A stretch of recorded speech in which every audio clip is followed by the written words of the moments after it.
I felt like we didn't do a lot of reading for this section. They're fairly short for the most part. We start with mindfulness of death too. My main points for myself I wrote down regarding this section were that you are a slave to your craving, the five hindrances, and a focus on dying well was how I summarized this section for myself. Yeah, I also wrote down the five hindrances, and I have at least four of them. Yeah, absolutely. So it's the five hindrances being sensual desire, ill will, sloth, restlessness and anxiety, and doubt, right? And I also have at least four of them. I think that as practitioners, it's probably the easiest to see in ourselves or to work on the letting go of ill will. If I don't know Yeah, if you agree in this, Ben. yeah, Yeah. So I feel like that's probably the easiest one and most obvious one to work on as a practitioner, right? Like it's easy to see, oh yes, thinking badly towards someone is a bad thing is not what I should be doing. It's not a skillful means. Let me not use the word bad here, but it's not skillful. no, Um and so that one you're like, I probably don't have that. Maybe you do, but maybe it's easier to be more self-aware of it when it's happening maybe. More yes, I'm feeling ill will right now. You know, I can check in on myself a little easier for that. Sensual desire, I was reading that section and immediately I was personally thinking about my struggle with overeating. hmm, And I was like, that's probably how I personally have been experiencing issues with that. Um, but overall, also connected to me was that focus on dying well so you're not a slave to craving, right? And so I think that sensual desire and general craving have a lot in common. Of yeah, I think that at least for me, it that constant craving for more, or if only I had this, then I could do all these things, or be this person, or uh, do whatever. Then I'll succeed. I'll win. I'll be good. Right? If only I had this, then I'll be all right. Right? That an endless craving. For me, it's definitely more centered around physical possessions. I think that I see people who are like, if only I had all of these eyes on me, or this attention, or these friends, or this perfect partner, right? But my craving is probably more materialistic in that if only I had this cool laser engraver, then I would be an amazing Etsy store owner. mm, yeah, Or makes sense. like mine's a little more craft and art supply based, but it's definitely something I struggle with. Um, so I appreciated these Dharma talks in that regard because I do see how they are influencing the way my life is going and the way probably my life would end, right? Yeah. Um, I don't know if you had any other huge insights from this. I liked the analogy right here where it's like sensual desire is like being in debt, ill will is like being sick, sloth and drowsiness is like being in prison, restlessness and anxiety is like being enslaved. Doubt is like carrying money and goods through a desolate territory where there could be bandits. And you're not really sure that you're going to get safely across. That's pretty good. Yeah, I thought they were pretty good. I also appreciate that in these Dhamma talks, we're never left with, or we're very not we're not frequently left with an analogy that isn't expanded on. The speaker does a really good job, I think, of diving into these more each, so that you're not just like, boom, analogy. Now let me leave you alone. The speaker Yeah. definitely dives into them pretty well as far as giving them just a little more context, so they're not relying on some implicit understanding that you have as the listener or the reader.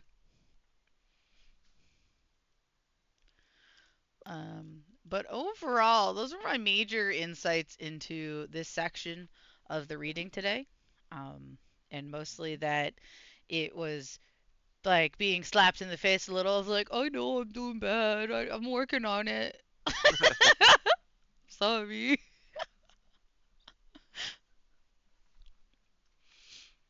Ben, any thoughts?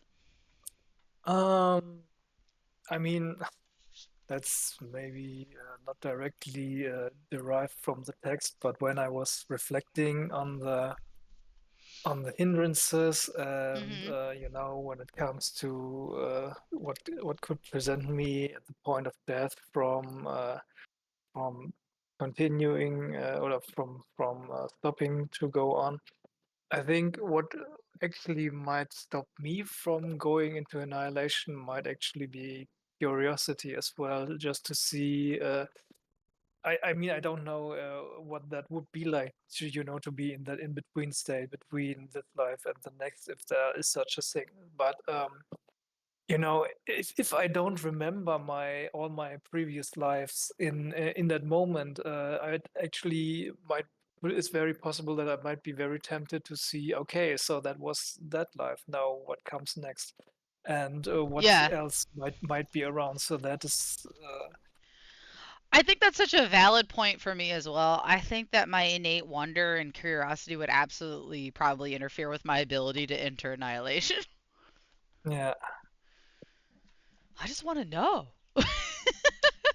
But then, so then we could probably talk a lot about how my attachment to knowing, right? And why is it so important to know? And yeah. I mean, why for am I sure. clinging so hard to having this information? I mean, it's not in my case. I wouldn't go as far as call it an attachment, but I mean, in some way it is, of course, but it's yeah, it's not in the sense that I must know how the world works or I must know how many universes are there or something, but rather it's yeah, it's a gentle curiosity, like what is there around in the cosmos and yeah, something like that. And if it, I don't know if it would actually be enough to to stop me from entering nirvana, but very possible. I mean, that as I said, it depends on whether if I in that moment remember my previous lives or not. And maybe if I have lived bajillion times and I remember that and I see, okay, there was a whole bunch that I went through, maybe it's enough now. But yeah, who knows? Hmm. I don't know. Interesting. It is interesting. Forgiveness and mindfulness was interesting. Um, as an adult with a lot of childhood and lifelong issues, it's always interesting for me to step onto the topic of forgiveness and Mhm. reconciliation. And so for me, the reading here was interesting where it was talking about carrying a grudge, putting that baggage down. That's a lot of work I've already done for myself. But it was interesting to read where they briefly talk about the difference between forgiveness and reconciliation, Yeah, and that it is a decision to continue a relationship versus not, and that making peace with it. Yeah, I'm making peace with that decision. And so I think this is an important topic to consider, even if I don't have a lot to say on it today myself. I think that I am personally making some decisions that are connected very heavily to this section of readings, this Dhamma talk. Um, I additionally appreciated the section where they talk about goodwill versus love and the analogy of the snake coming in your home, yeah, yeah. and that how to have goodwill towards the snake does not mean that you love the snake. And I can liken this very closely to how my relationship with someone who'd hurt me a lot when I was a kid, when as I grew up and before they committed the unaliving. And I was at a state, I recall, of goodwill. I did not love them. I did not really seek a relationship with them. but I did not wish for them to have harm, and I did not wish for them to uh, have bad things happen to them. And I think Mm. that that was a state of goodwill where I had long lost the state of love. And I think in the same way as I apply this to my current circumstances, there are situations happening in my life and currently in the community around me where I don't feel a lot of love for certain things, but I think where I'm practicing that loving kindness and trying to have goodwill towards them regardless has been important if difficult. Yeah. Personally, I found that that as he said, that he prefers actually the translation of goodwill for metta. So because I think goodwill is a little more easy and less abstract than loving kindness because as you said, I may, or for me, speaking for me personally, I may not perhaps be the most loving person, but um, I can definitely say, just from a utilitarian perspective, okay, it would be better for everyone if yeah, this person does not suffer and maybe can instead learn to recognize their wrongdoings or their lack of skill or whatever. And so yeah, goodwill is definitely easier for me than Yeah, and less abstract than loving kindness. Yeah. I would agree with that. Yeah. I would say this would have been a good reading to have pretty quickly after that reading we had had previously that focused so much on loving kindness. To to have had them more closely together would have been beneficial. Yeah. Max, any thoughts so far?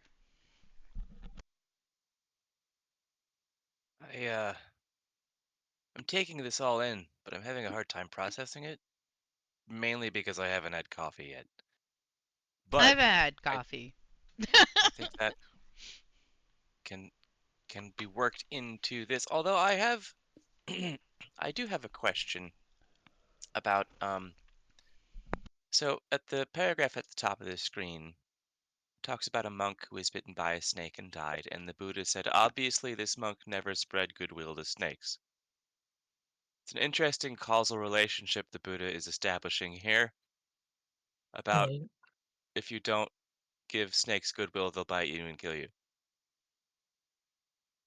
It's not, I think, directly related to the whole subject, but it is in the book, and I'm just so curious about is that what the Buddha actually said?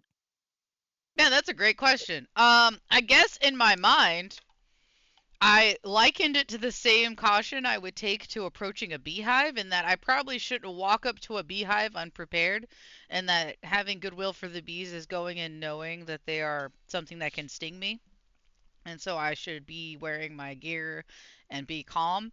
In the same way that I probably shouldn't be entering the environment of other creatures without being aware that they could be there. And so, because to assume I'm the only creature using this space is not having goodwill for them. And Oh, so maybe I added way too much onto that reading, but that's how my brain interpreted it. but next, I agree. Also, I definitely stumbled over that as well. That seemed kind of a strange train of thought to me. Yeah. To me, that's just an unfortunate accident.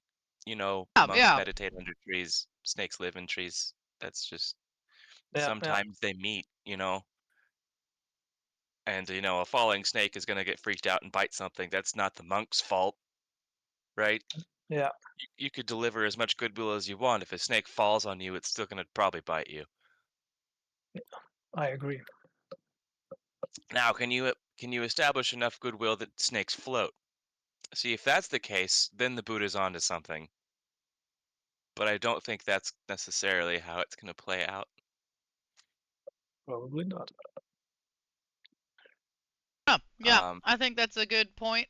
Um, that my brain just ignored. Now, that being said, I know that the Buddha is not one to turn down an opportunity to teach a lesson. So the part that's, goodwill for all beings, 2 feet, 4 feet, whatever. That's good stuff. That's useful lesson.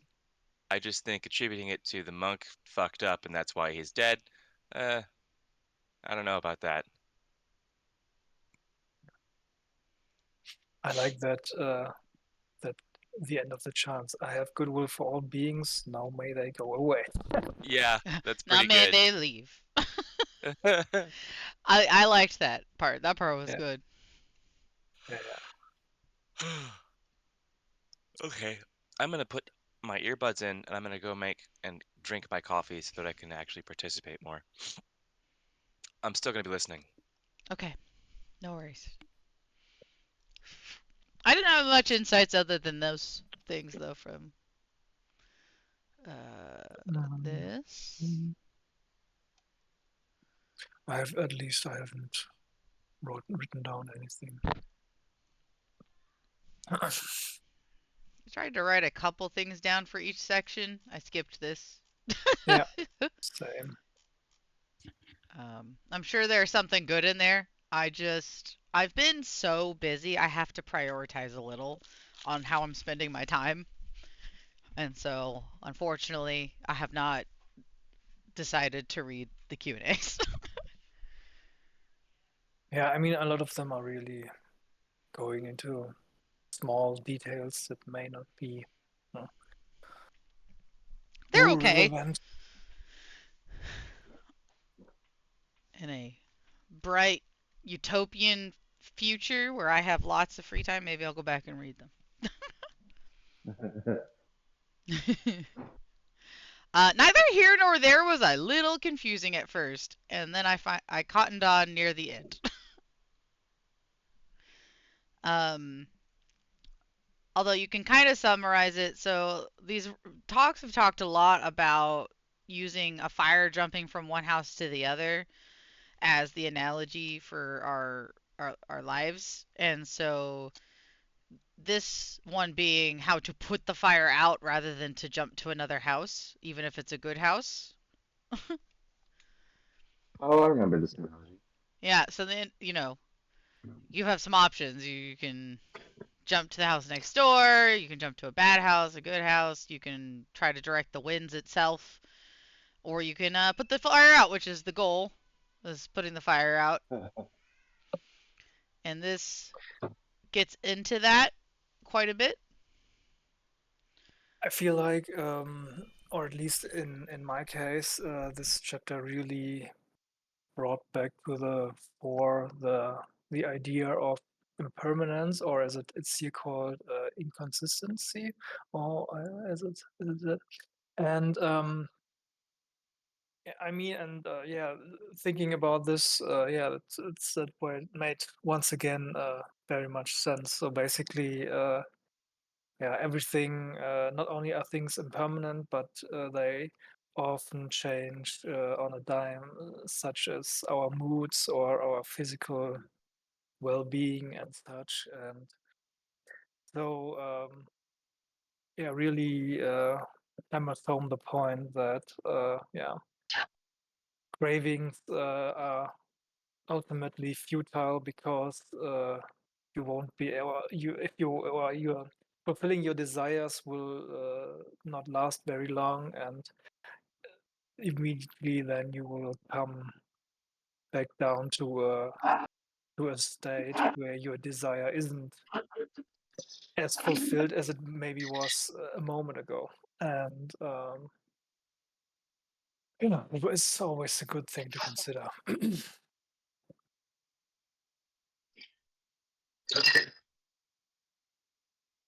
Yeah. I don't have the screen in front of me, but is this going to talk about the final extinguishment and Mhm. entering nirvana? Okay, Yes. because the metaphor is too apt to not do that. Yes, it is. It's absolutely that. Okay, good. I just wanted to make sure I was And then still even vibing, goes into you know? like what is this state? He calls it consciousness without surface, Vinanam Anidasanam, and describes it as endless and radiant all around.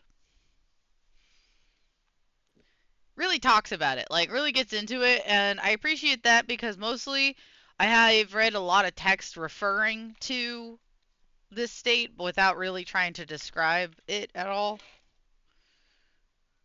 Um, so that was an interesting insight to someone's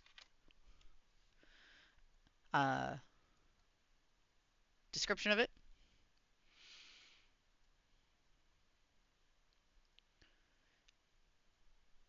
However, it's not a self of any kind, as the Buddha pointed out. When the six senses drop away, there can't be the thought of I am.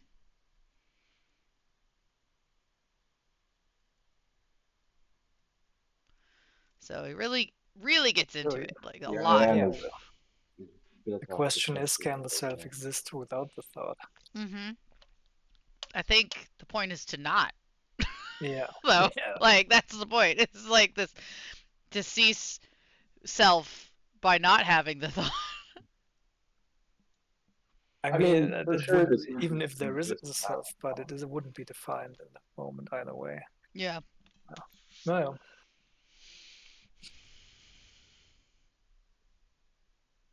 Yeah. Wow. I was going to say something bad. Like, well, the senses can exist without the self, but the self can't exist without the self. And I thought that was deep, but then I thought about it for one more second. And you're like, no, wait. Right. Oops. Oops. It This is why I happens. need my coffee. It happens. I'm Then back it in my talks about chair now. the So higher pleasures of the heavenly realms. yeah, so they are ultimately futile as well. Okay, about to say it's not talking about them in like a way that's saying, "Hey, you should go seek these." I would say Well, generally these talks are more spiritual than I myself tend to be. However, generally speaking, the talks are also very much like all of this is useless if you're not letting it go.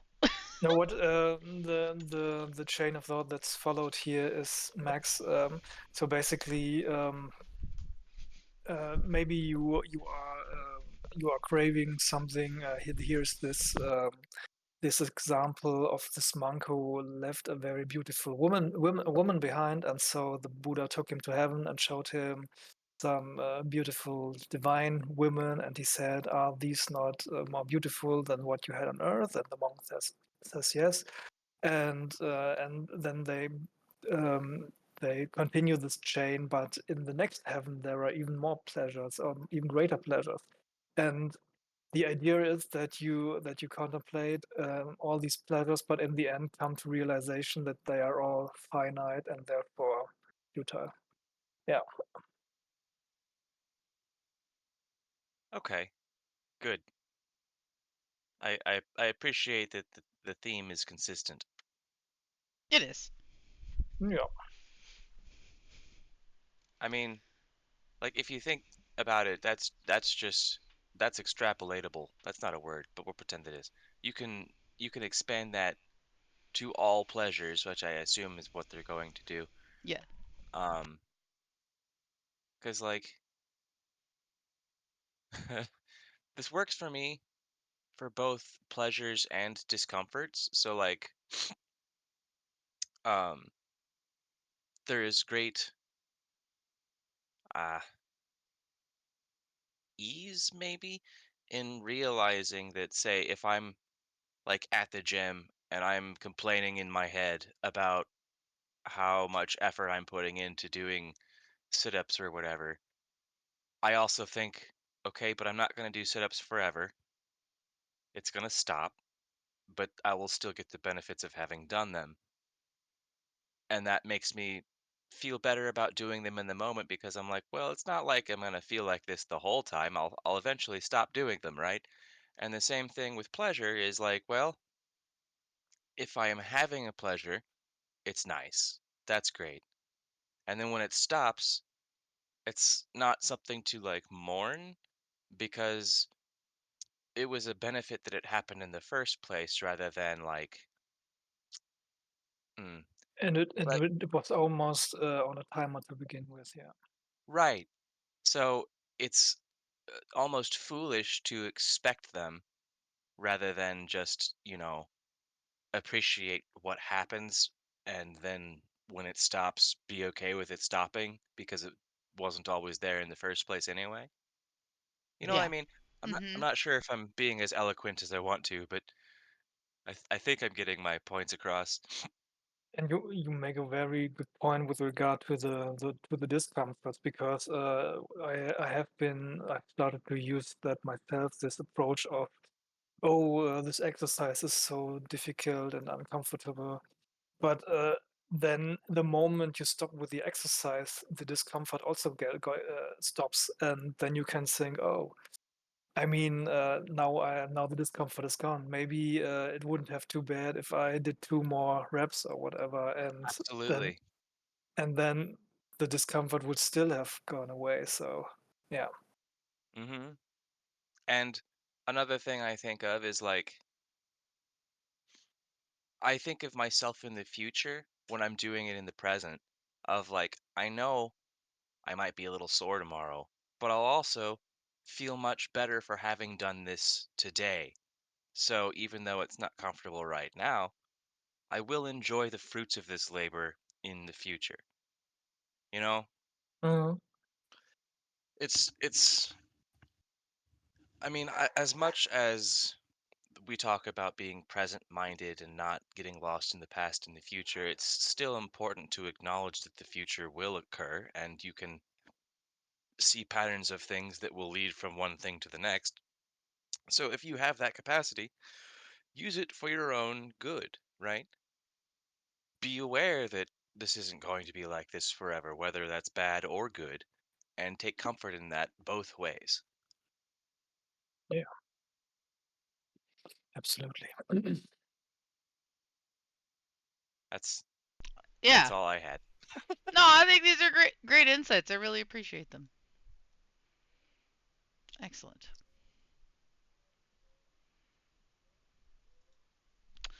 Um do do do. And then our final section, the vocabulary of meditation. Woo. Oh, wait, Woo. vocabulary. Yeah. It's Oh, oh no. it's Max loves vocabulary. English is my best subject. So not just vocabulary, but my biggest note on this section that I made for myself was that I appreciated the insights into what I can do when it comes to restlessness or alertness. Because that's one of the main things it does with the vocabulary here is it talks about mindfulness, alertness, and ardency, right? So your right effort, what are you focusing on, and are you being in the moment? And so the speaker states, I don't have to pay attention to this. And I think that's a really important tool that I've tried to use, and I like the way the sentence puts it, is I don't have to pay attention to this. And I don't owe it my attention. I don't need to give it my attention, right? And so I think about this a lot when I am craving stimulation, I guess, from media Hmm. or from my unending desire to know what's going on in things. And so I appreciated that sentence. It was useful to me.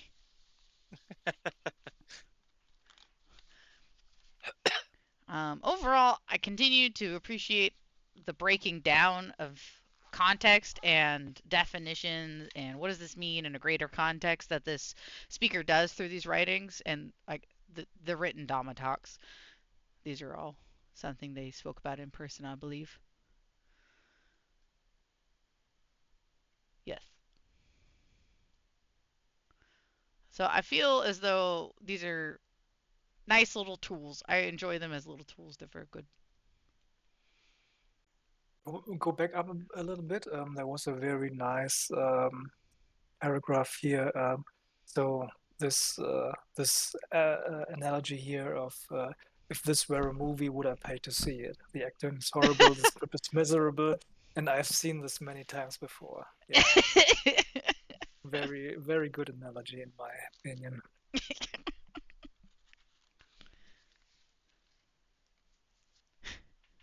This is a movie. Would I pay to see it? No.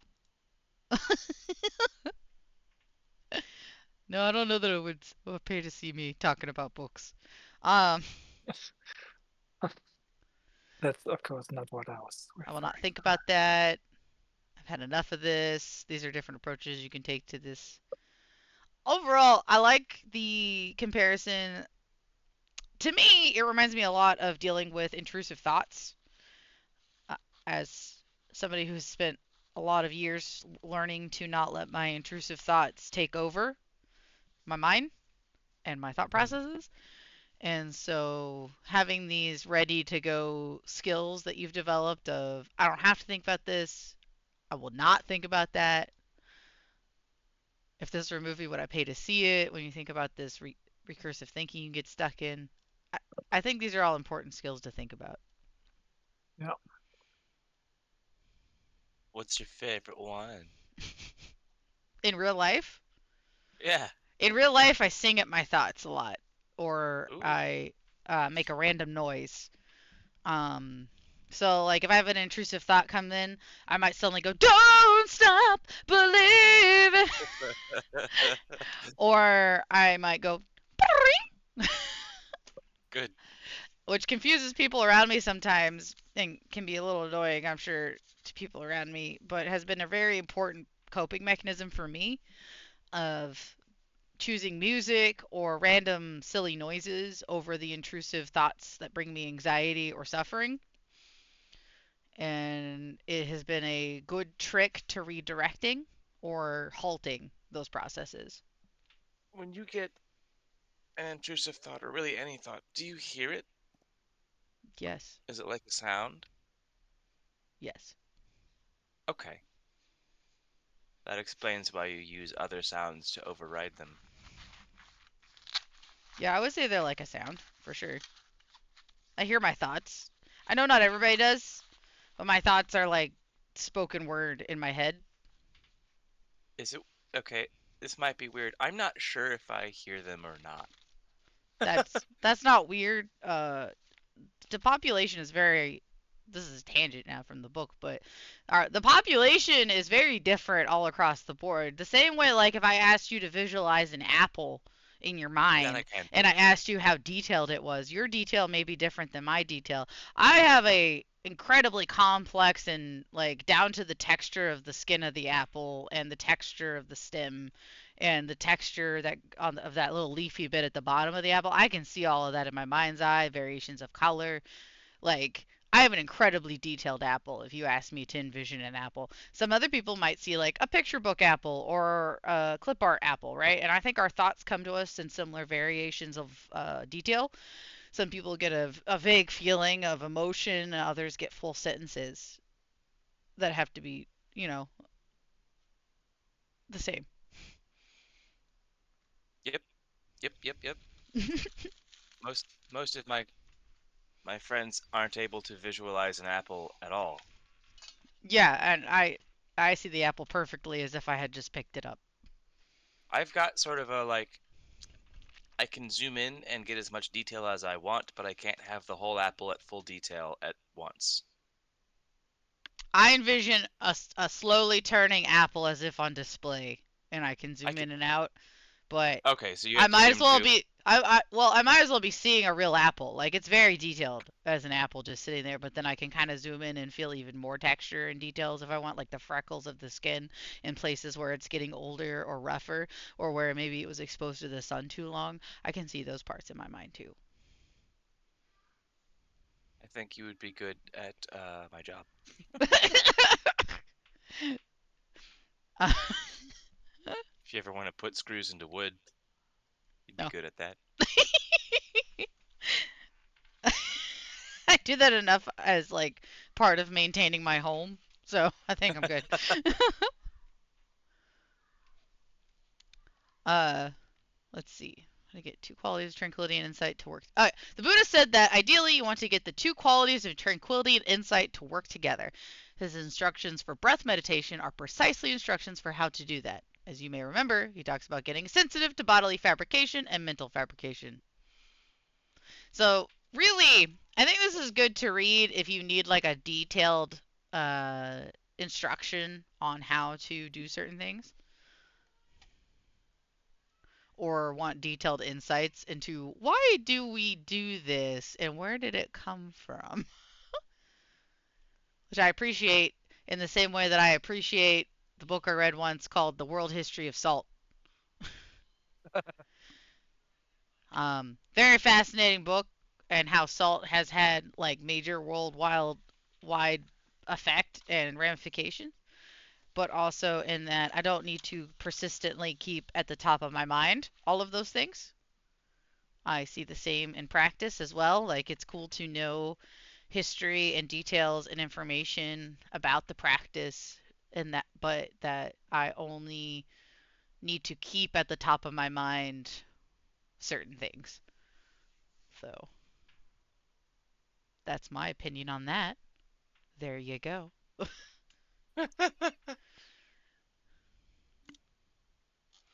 That's the last section we had scheduled for today. If anyone has any more further thoughts or commentary.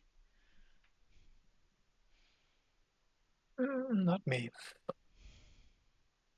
Max? Mindfulness means keeping something in mind. I agree. I'm just gonna read the definitions here. I think they're right. That's all. Maybe Yep, that's a valid. brave thing for me to It's say, but legit.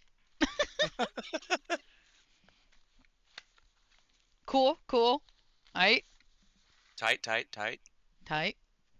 Alright, go team. Is This isn't the end of the book, is it? No.